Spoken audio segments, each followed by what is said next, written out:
আমি কাল যা করেছি as a all India Trinamool কংগ্রেসের চেয়ারম্যান করেছি, এবং যা করেছি আমি কোনো অন্যায় করিনি। যে রাজ্য সরকার এই মামলায় পার্টি তৃণমূল কংগ্রেসের চেয়ারপারসন হিসাবে মুখ্যমন্ত্রী মমতা বন্দ্যোপাধ্যায় নন, শুধু মমতা বন্দ্যোপাধ্যায় পার্টি নন এই কেসে। কত তাড়াতাড়ি রং বদলানো যায় সেটা রাজ্যের মুখ্যমন্ত্রী মমতা বন্দ্যোপাধ্যায়কে দেখলে বোঝা যায়। মুখ্যমন্ত্রী পদের অমর্যাদা করে মুখ্যমন্ত্রী পদকে কাজে লাগিয়ে সাংবিধানিক একটা পদকে দাঁওমে রেখে তিনি ইডি রেডে ঢুকে গেলেন। ইডি যেগুলো বাজেয়াপ্ত করলো সেই নথি, গুরুত্বপূর্ণ নথি, ডিজিটাল ডিভাইস, সেগুলো রীতিমতো পুলিশকে দিয়ে বগল দাবা করে ডাকাতি করে নিয়ে চলে এলেন। আইনজীবীরা বলছেন এই কাণ্ডে 2 বছরের জেল হওয়া উচিত। মমতা বন্দ্যোপাধ্যায় 2 বছরের জেল হওয়া উচিত, অন্য যে কোনো সাধারণ মানুষ হলে তাই হতো। মমতা বন্দ্যোপাধ্যায় বুঝতে পেরে গেছেন যে মুখ্যমন্ত্রী হিসাবে তিনি কি কেলেঙ্কারি কাণ্ডটা করে ফেলেছেন। গোটা ভারতবর্ষের ইতিহাসে এরকমের নজির নেই। স্বরাষ্ট্র দপ্তরের রিপোর্ট পাঠিয়েছে ইডি, মমতা কিভাবে ছিনতাই করে নিয়ে গেছেন গুরুত্বপূর্ণ নথি রেড চালাকালীন। গ্রেপ্তার করা উচিত ছিল ইডির। মমতা বন্দ্যোপাধ্যায়কে তিনি যে হিসেবেই যাক না কেন, তৃণমূলের চেয়ারপারসন হিসেবেই যান বা মুখ্যমন্ত্রী হিসেবেই যান, ইডির উচিত ছিল মমতা বন্দ্যোপাধ্যায়কে গ্রেপ্তার করে গারদে পোড়া। কিন্তু ইডি সেটা করতে পারেনি, কারণ তাদের কাছে এই রকমের অভিজ্ঞতা আগে কোনোদিন ছিল না। যে কোথাও রেড করতে যাচ্ছে, রাজ্যের মুখ্যমন্ত্রী নিজে চলে আসবে চোরদের বাঁচানোর জন্য, কয়লা পাচারকারীদের বাঁচানোর জন্য, এটা ইডি আধিকারিকরা ভাবতেই পারেননি। মমতা বন্দ্যোপাধ্যায় যখন বুঝলেন বিপদ এসে গেছে, তখন তিনি পরিষ্কার অস্বীকার করলেন, বললেন মুখ্যমন্ত্রী হিসেবে নয়, তৃণমূলের চেয়ারপারসন হিসেবে গেছিলাম। আর আজকে সেই মমতা বন্দ্যোপাধ্যায়কে জেল যাত্রার হাত থেকে বাঁচাতে গোটা রাজ্য সরকারটা নেমে পড়ল। মমতা বন্দ্যোপাধ্যায় কি বলেছিলেন সেটা ছোট্ট করে আগে শুনুন। আমি কাল যা করেছি as a all India Trinamool কংগ্রেসের চেয়ারম্যান করেছি, এবং যা করেছি আমি কোনো অন্যায় করিনি। তৃণমূলের চেয়ারপারসনকে বাঁচাতে আজকে সুপ্রিম কোর্টে চলে গেল রাজ্য সরকার। অবিশ্বাস্য ব্যাপার, আগে ভাগেই সুপ্রিম কোর্টে চলে গেল রাজ্য সরকার। আমি আমার গতকালের প্রতিবেদনে আপনাদের বলেছিলাম যে ইডি এবার সুপ্রিম কোর্টে যাচ্ছে, কারণ তারা বুঝে গেছে কলকাতা হাইকোর্টে মুখ্যমন্ত্রী মমতা বন্দ্যোপাধ্যায়ের বিরুদ্ধে বিচার কখনো সম্ভব নয়, কারণ কলকাতার হাইকোর্টটা এখন তৃণমূলের দখলে চলে গেছে। তারা যে কোনো বিচারপতির এজলাসে দলবল মিলে ঢুকে হই হট্টগোল করে শুনানি পর্যন্ত ভেস্তে দিতে পারে। আইন কানুন, সংবিধান এবং মানুষের শেষ যে ভরসা আদালত, হাইকোর্ট, সেটাকে পর্যন্ত তৃণমূলী গুন্ডারা দখল করে নিয়েছে। অবিশ্বাস্য ব্যাপার, আপনি হাইকোর্টে কেউ বিচার পাবেন না, মুখ্যমন্ত্রীর বিরুদ্ধে বিচার শুরু করতে দিল না তৃণমূলী আইনজীবীরা। রাজ্যের মন্ত্রী চন্দ্রিমা ভট্টাচার্য 13 বছর পর আদালতের এজলাসে হাজির হয়ে গেলেন, শুধুমাত্র এই রকমের যাতে মমতা বন্দ্যোপাধ্যায়ের বিরুদ্ধে শুনানি করা না যায়। হোয়াটসঅ্যাপ চ্যাটে সবাইকে ডেকে নেওয়া হলো, আই ভাই আজকে হাইকোর্টে গন্ডগোল করতে হবে, শুনানি ভেস্তে দিতে হবে। এই হচ্ছে কলকাতা হাইকোর্টের অবস্থা। ইডি সুপ্রিম কোর্টে যাবে আমি আপনাদের বলেছিলাম, কিন্তু তার আগেই রাজ্য সরকার সুপ্রিম কোর্টে চলে গেল তৃণমূলের চেয়ারপারসনকে বাঁচাতে। রাজ্য সরকার আজকে সুপ্রিম কোর্টে এই আইপ্যাকের মামলায় সুপ্রিম কোর্টে ক্যাভিয়েট দাখিল করলো, যাতে ইডি যদি সুপ্রিম কোর্টে দ্বারস্থ হয় তাহলে একতরফা মামলাটা যাতে না হয়, তার জন্য যাতে রাজ্য সরকারকেও জানানো হয়, তাদেরকেও পার্টি করা হয়। এই জন্য এই ক্যাভিয়েট মামলা দায়ের করেছেন, ক্যাভিয়েট আবেদন করেছেন কুনাল মিমানি বলে একজন। রাজ্যের তরফ থেকে সুপ্রিম কোর্টকে জানানো হয়েছে এই আইপ্যাক সংক্রান্ত কোনো মামলায় যদি শীর্ষ আদালতে শুনানি করে, তবে রাজ্য সরকারের বক্তব্য না শুনে কোনো একতরফা নির্দেশ যেন জারি করা না হয়। আইপ্যাককে বাঁচাতে মমতা বন্দ্যোপাধ্যায় রাজ্য সরকারকে নামিয়ে দিলেন। আইপ্যাককে বাঁচাতে আমার আপনার ট্যাক্সের টাকা, এই রাজ্যের ডেভেলপমেন্টের টাকা, রাজ্যের উন্নয়নের টাকা জলের মতন সাগরে বেলাবেন মমতা বন্দ্যোপাধ্যায়। আইপ্যাককে বাঁচাতে, কয়লা পাচার কাণ্ডে যুক্ত আইপ্যাক, সেই কয়লা পাচার কাণ্ডে আইপ্যাককে এবং সেই কয়লা পাচারের তদন্তে ইডি রেডে বাধা দিয়ে জেল যাত্রার রাস্তায় চলে যাওয়া মমতা বন্দ্যোপাধ্যায় তৃণমূলের সুপ্রিমোকে বাঁচাতে আমার আপনার ট্যাক্সের টাকা খরচা করবে রাজ্য সরকার। হাততালি দিন যে আপনারা এত সুন্দর একটা রাজ্য সরকারকে পুষে রেখেছেন 15টা বছর ধরে, যে রাজ্য সরকার তৃণমূলের চেয়ারপারসন এবং আইপ্যাককে বাঁচাতে আমার আপনার ট্যাক্সের টাকা, এই রাজ্যের উন্নতির টাকা খরচা করবে সুপ্রিম কোর্টে গিয়ে। এর আগে আপনারা দেখেছেন কিভাবে কপিল সিব্বাল, অভিষেক মনু সিংভির পকেট ভরেছে আমাদের রাজ্য সরকার। শিক্ষকের চাকরি চলে গেছে, আরজি করে ডাক্তারকে ধর্ষণ করে মেরে ফেলা হয়েছে, বাঁচতে আমাদেরই টাকা খরচা করেছে রাজ্য সরকার। আজকে রাজ্য সরকার ক্যাভিয়েট দাখিল করলো যাতে মমতা বন্দ্যোপাধ্যায় জেলে না যায়। আপনারা জেনেছেন ইতিমধ্যেই আইপ্যাকের দপ্তর এবং লাউডন স্ট্রিটে প্রতীক জৈনের বাড়িতে ইডির তল্লাশি, কয়লা পাচার কাণ্ডের সেখানে পৌঁছে গেলেন মুখ্যমন্ত্রী মমতা বন্দ্যোপাধ্যায়। ইডির বাজেয়াপ্ত করা, সিজড করা নথিপত্র, ডিজিটাল ডিভাইস রীতিমতো দিনে দুপুরে নিজের পুলিশ বাহিনীকে দিয়ে ডাকাতি করে চলে এলেন মমতা বন্দ্যোপাধ্যায়। ভারতবর্ষের ইতিহাসে এই রকমের মুখ্যমন্ত্রীর ডাকাতি আজ অব্দি কেউ কোনোদিন দেখেনি। ইডি রিপোর্ট দিয়েছে স্বরাষ্ট্রমন্ত্রী অমিত শাহের কাছে। এর আগের প্রতিবেদনই আমি আপনাদের বলেছি যে এবার অমিত শাহের আর কিছু করার নেই, এবার মমতা বন্দ্যোপাধ্যায়ের বিরুদ্ধে ব্যবস্থা নিতেই হবে, না হলে এই রাজ্যের বঙ্গ বিজেপির নেতাদের বিভিন্ন প্রশ্নের সম্মুখীন হতে হবে।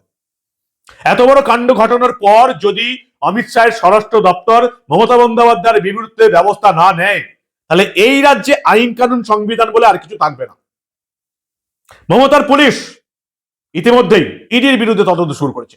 তার আগে শুনে নিন এই ক্যাভিয়েট দাখিল করা নিয়ে রাজ্য সরকার সুপ্রিম কোর্টে আজকে ক্যাভিয়েট দাখিল করলো, এবং এই প্রতিবেদন যখন করতে বসছি ইডি, আমি যেটা বলেছিলাম গতকাল রাতে ইডি সুপ্রিম কোর্টে যাবে, আজকে ইডি মমতা বন্দ্যোপাধ্যায়ের বিরুদ্ধে সুপ্রিম কোর্টে চলেই গেল।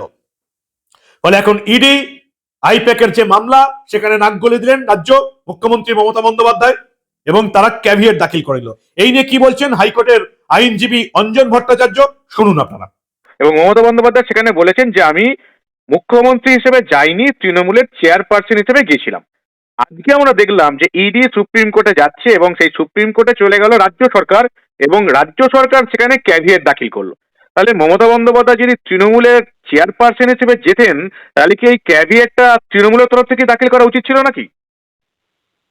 দেখুন, প্রথম কথা হচ্ছে যে রাজ্য সরকার এই মামলায় পার্টি তৃণমূল কংগ্রেসের চেয়ারপারসন হিসাবে মুখ্যমন্ত্রী মমতা বন্দ্যোপাধ্যায় নন, শুধু মমতা বন্দ্যোপাধ্যায় পার্টি নন এই কেসে। সুতরাং যখন হাইকোর্টে ইডি পশ্চিমবঙ্গ সরকারের কিছু উইংস এর বিরুদ্ধে, পশ্চিমবঙ্গ সরকারের কিছু সংস্থার বিরুদ্ধে কোর্টে গেছেন তাদের ওভার অ্যাকশনের জন্য, সেখানে মুখ্যমন্ত্রী হিসাবে যদি উনি পার্টি না থাকেন তাহলে উনি কিন্তু তৃণমূলের চেয়ারপারসন হিসেবেও এখানে ক্যাভিয়েট দাখিল করতে পারেন না, কারণ তৃণমূল দলটা বা তৃণমূল চেয়ারপারসন হিসাবে মমতা বন্দ্যোপাধ্যায়কে কিন্তু এই কেসে পার্টি করা হয়নি। যদি ওনাকে ব্যক্তিগতভাবে এই মামলায় পার্টি করা হয়ে থাকে তবে ওনার রাইট আছে এর এগেনস্টে ক্যাভিয়েট দাখিল করার। এটা এক। এই যে হাইকোর্টের রিট পিটিশনটা ফাইল হয়েছে, পুলিশ ইনঅ্যাকশন এবং পুলিশ ওভার অ্যাকশন দুটো মামলা হয়েছে। এবার পুলিশ ওভার অ্যাকশনের জন্য যে মামলা করেছে ইডি, সেই মামলায় কি মমতা বন্দ্যোপাধ্যায় নাম করে কোনো পার্টি আছেন? যদি উনি নামে পার্টি থাকেন তাহলে কিন্তু ওনার সুপ্রিম কোর্টে যাওয়ার একটা রাইট আছে, থাকতেই পারে। কিন্তু যদি মমতা বন্দ্যোপাধ্যায়ের নামে কোনো পার্টি না থাকেন তাহলে কিন্তু সুপ্রিম কোর্টে উনি মামলা করতে পারেন না, ক্যাভিয়েট দাখিল করতে পারেন না। এটা এক। দু নম্বর হচ্ছে তৃণমূল, অল ইন্ডিয়া তৃণমূল কংগ্রেস কি এই মামলায় পার্টি? যদি এই মামলায় ইডি মামলাতে যদি তৃণমূল কংগ্রেস পার্টি হয়ে থাকে, বা হাইকোর্টে যদি তৃণমূল কংগ্রেস কোনো পার্টি মামলা ফাইল করে থাকে রাজনৈতিক দল হিসাবে, তাহলে কিন্তু সে সুপ্রিম কোর্ট যেতে পারে। আচ্ছা, প্রশ্ন হচ্ছে এই তৃণমূল কংগ্রেসের সুপ্রিমো হিসাবে যেটা উনি মানে বলছেন যে আমি সুপ্রিমো হিসাবে গেছি, এই মামলায় কি তাহলে সুপ্রিমো হিসাবে মমতা বন্দ্যোপাধ্যায়কে পার্টি করা হয়েছে? বোধহয় নয়। সেখানে দাঁড়িয়ে এই রিট পিটিশনে কারা কারা পার্টি আছেন এই ইডির মামলাতে, সেটা কিন্তু আমাদের ভালো করে আগে দেখতে হবে। সেইখান থেকেই কিন্তু সেই মামলায় যারা যারা পার্টি নেই, যদি মমতা বন্দ্যোপাধ্যায় নিজে ব্যক্তিগতভাবে পার্টি না থেকে দেখেন, তাহলে তার রাইট কিন্তু সুপ্রিম কোর্টে যাওয়ার নেই। তৃণমূল কংগ্রেস দলটা যদি পার্টি না হয়ে থাকে তাহলে কিন্তু তৃণমূল কংগ্রেসও কিন্তু ক্যাভিয়েট ফাইল করতে পারে না, কারণ ইডি যদি তৃণমূল কংগ্রেসকে পার্টি করে তাহলে তার রাইট অ্যাফেক্টেড হতে পারে সুপ্রিম কোর্ট তাকে না শুনলে। কিন্তু যদি রাজ্য সরকারের কিছু উইংসকে বা রাজ্য সরকারের কিছু আধিকারিককে বা কিছু আপনার সংস্থাকে, ধরুন পুলিশকে বা আপনার ইন্টেলিজেন্সকে অথবা স্বরাষ্ট্র দপ্তরকে যদি এগেনস্টে যদি মামলা হয়, সেখানে তৃণমূল কংগ্রেস কি করে সুপ্রিম কোর্ট যেতে পারে, আমি একটু অবাক হচ্ছি। যেটুকু আমরা জানতে পেরেছি যে আজকে সুপ্রিম কোর্টে মামলা করেছে ইডি, তার আগেই সুপ্রিম কোর্টে ক্যাভিয়েট দাখিল করেছে রাজ্য সরকার, এবং এই মামলাটা জরুরিকালীন ভিত্তিতে সুপ্রিম কোর্টে শুনানি হবে। যতদূর মনে করা হচ্ছে আগামী সোমবারেই মমতা বন্দ্যোপাধ্যায়ের বিরুদ্ধে করা ইডির মামলার শুনানি শুরু হবে। আমাদের নজর থাকবে সুপ্রিম কোর্টে যে এত বড় একটা অপরাধ করার পর মমতা বন্দ্যোপাধ্যায়ের জেল হয় কিনা, সেদিকে আমাদের নজর থাকবে।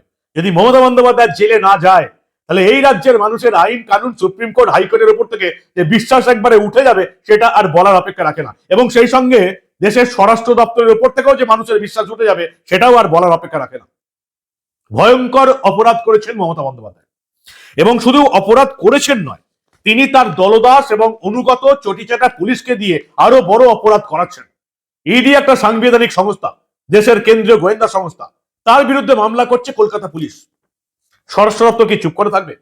কলকাতা পুলিশ ইতিমধ্যেই এই প্রতীক জৈনের বাড়ি গেছে, সেখান থেকে সিসিটিভি কালেক্ট করেছে, প্রতীক জৈনের বাড়ির পরিচারিকা, নিরাপত্তার দায়িত্ব থাকা কর্মীদের বয়ান নিয়েছে।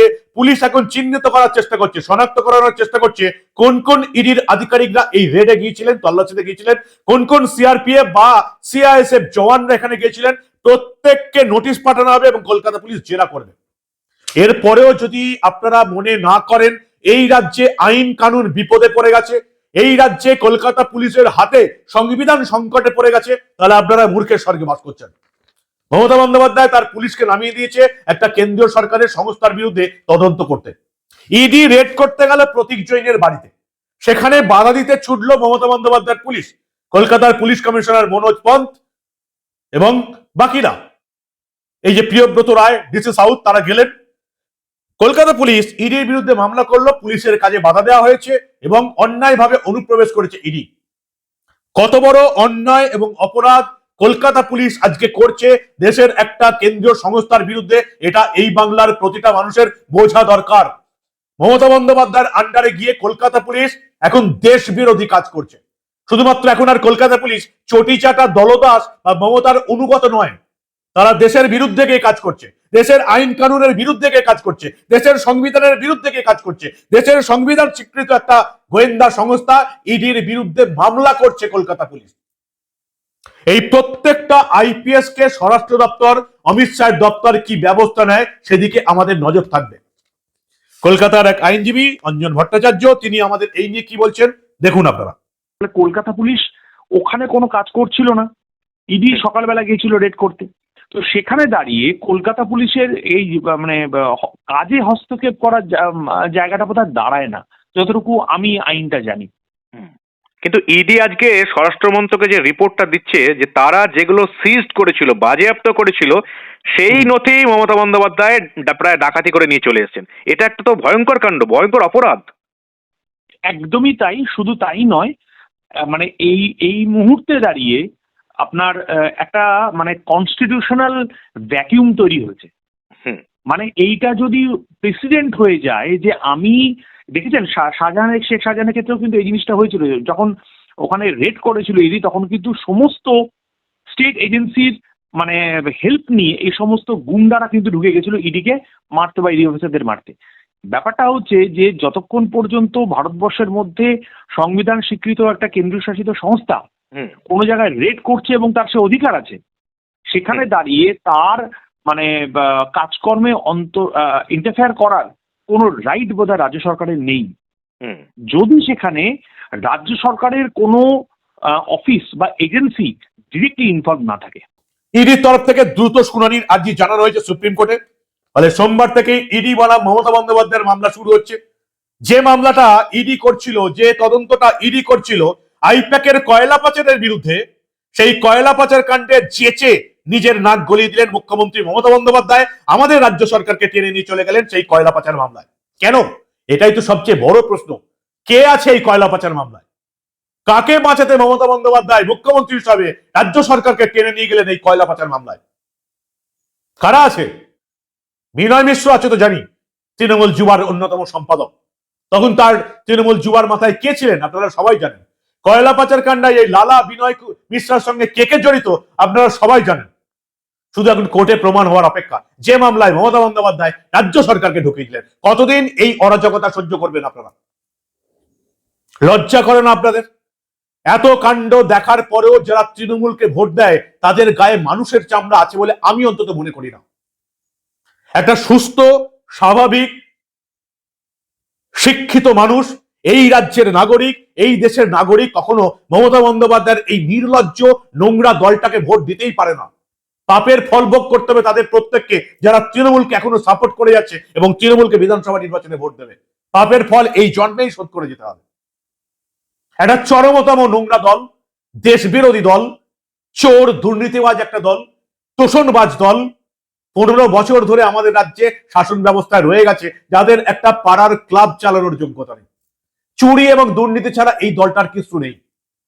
আর রাজ্যের মুখ্যমন্ত্রী তিনি যে কি করে চলেছেন, এই ঘটনাটার পরও যদি এই বাংলার মানুষ বুঝতে না পারে, তাহলে তাদেরকে আর কেউ বোঝাতে পারবে না।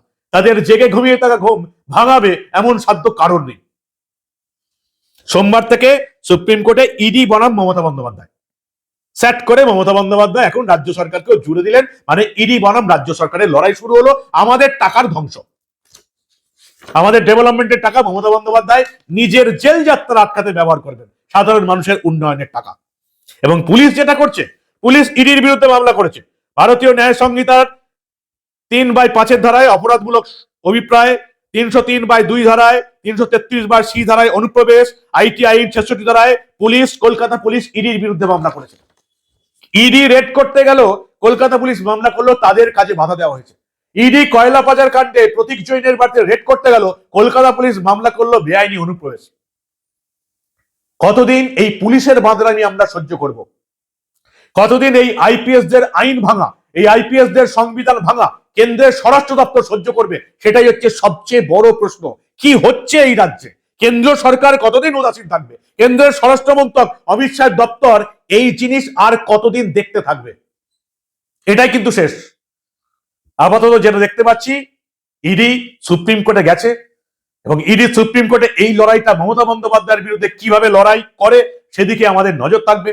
এই লড়াইয়ে ইডি যদি মমতা বন্দ্যোপাধ্যায়কে জেলে পাঠাতে না পারে, তাহলে এই রাজ্যে বঙ্গ বিজেপির নেতাদের আবার কিন্তু এই সেটিং তত্ত্বের প্রশ্নের মুখোমুখি হতে হবে, যেটা আগামী কয়েকদিনে, গত কয়েকদিনে সেটিং তত্ত্বটা একেবারে গঙ্গার জলে ভাসিয়ে দিতে পেরেছিল কেন্দ্রীয় বিজেপি।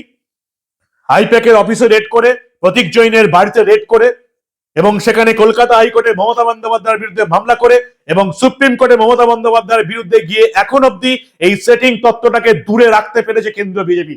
কিন্তু মমতা বন্দ্যোপাধ্যায়কে এই মামলায় যদি শাস্তি দেওয়া না যায়, মমতা বন্দ্যোপাধ্যায়কে যদি জেলে পাঠানো না যায়, তাহলে এই সেটিং তত্ত্ব আবার উঠবে স্বরাষ্ট্রমন্ত্রী অমিত শাহের বিরুদ্ধে। এটা কিন্তু একেবারে জলের মতন পরিষ্কার। রাজ্য সরকার আমাদের ডেভেলপমেন্টের টাকা ধ্বংস করতে মমতা বন্দ্যোপাধ্যায়ের জেল যাত্রা আটকাতে চলে গেল সুপ্রিম কোর্টে। মমতা বন্দ্যোপাধ্যায় বলেছিলেন না, আমি তো তৃণমূলের সুপ্রিমো হিসেবে গেছিলাম, তৃণমূলের চেয়ারপারসন হিসেবে গেছিলাম। তাহলে তৃণমূল কেন সুপ্রিম কোর্টে গেল না? রাজ্য সরকার কেন গেল সুপ্রিম কোর্টে? কি বলবেন আপনারা? আপনাদের মূল্যবান এবং গুরুত্বপূর্ণ মতামত জানান দা নিউজ বাংলার কমেন্ট সেকশনে।